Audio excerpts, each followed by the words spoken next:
Assalamualaikum warahmatullahi wabarakatuh. Salam sejahtera untuk kita semua. Bertemu lagi dengan saya, Meta Ronika, peserta Latsar CPNS Angkatan 3 Kelompok 4, BKPSDMD Provinsi Kepulauan Bangka Belitung tahun 2022.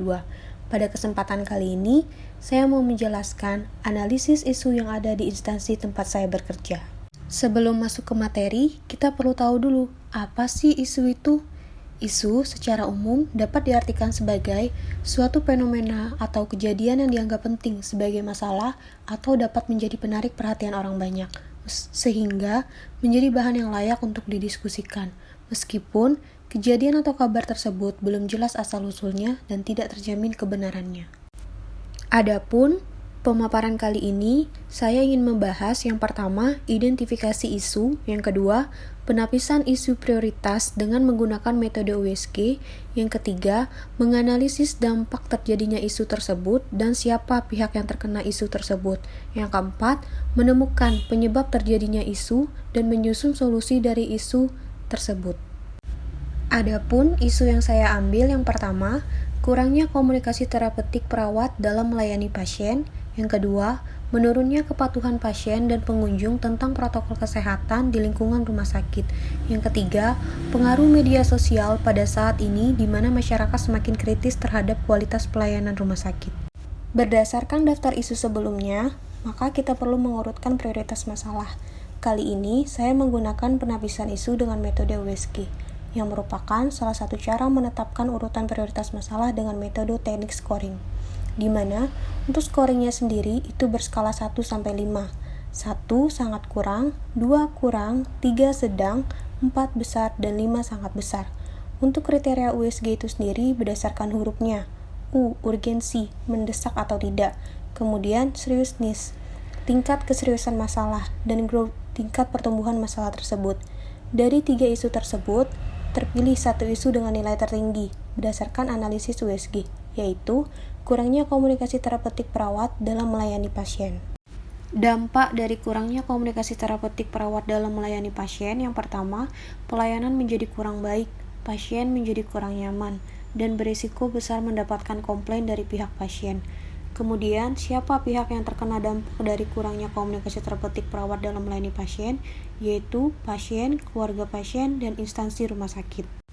Penyebab dari kurangnya komunikasi terapeutik perawat dalam melayani pasien yaitu banyaknya pasien dan SDM yang kurang bila pasien banyak, kurangnya pengetahuan dan pelatihan petugas yang baru, kelelahan petugas, dan adanya masalah pribadi bisa menjadi faktor penyebab melupakan keterampilan dan komunikasi terapeutik. SOP belum berjalan dengan baik sehingga menyebabkan budaya kerja yang buruk. Solusinya, yang pertama, menjalankan SOP sesuai dengan aturan yang berlaku, sehingga komunikasi terapeutik dapat diterapkan secara terus-menerus. Saling mengingatkan kepada teman sejawat bahwa komunikasi terapeutik itu penting dalam memberikan pelayanan kepada pasien, guna mencegah munculnya konflik yang tidak diinginkan. Bekerja secara profesional, apapun beban kerja dan masalah yang diemban. Perawat memegang prinsip kesantunan dalam melakukan komunikasi terapeutik, sehingga dapat membina hubungan baik dengan pasien yang bertujuan meningkatkan kesembuhan pasien. Dampak dari menurunnya kepatuhan pasien dan pengunjung tentang protokol kesehatan di lingkungan rumah sakit yaitu resiko meningkatnya infeksi nosokomial atau infeksi yang berkembang di lingkungan rumah sakit. Kemudian, siapa pihak yang terkena dampak tersebut? Tenaga kesehatan seperti dokter, perawat, gizi, dan petugas rumah sakit seperti cleaning service, security.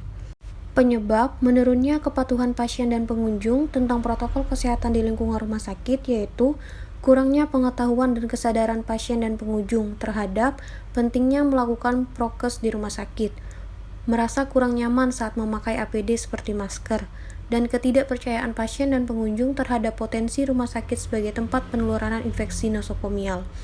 Kemudian solusinya yaitu melakukan sosialisasi kepada pasien dan pengunjung rumah sakit terkait prokes dengan memanfaatkan prasarana seperti mic, speaker, TV yang ada di rumah sakit.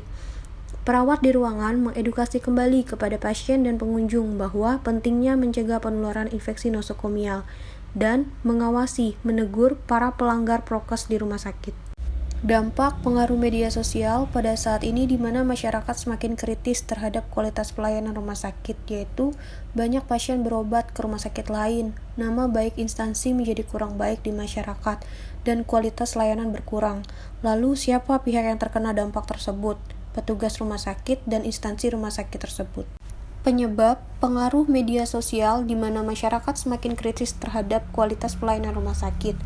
Adanya pelayanan yang kurang optimal, teknologi yang semakin maju, masyarakat banyak yang berpengetahuan luas, dan cara berkomunikasi yang kurang jelas sehingga muncul perbedaan persepsi dan ketersinggungan pada salah satu pihak. Kemudian solusinya adalah dengan menerima dan mendengarkan pengaduan pasien maupun keluarga dengan penuh kesabaran guna mencari solusi, mencegah terjadinya permasalahan, dan memberikan informasi selengkapnya mengenai hak dan kewajiban pasien, serta prosedur aturan rumah sakit termasuk jam kunjungan, dan melakukan survei kepuasan melalui layanan daring dengan mengisi Google Form kepuasan sebagai bahan perbaikan.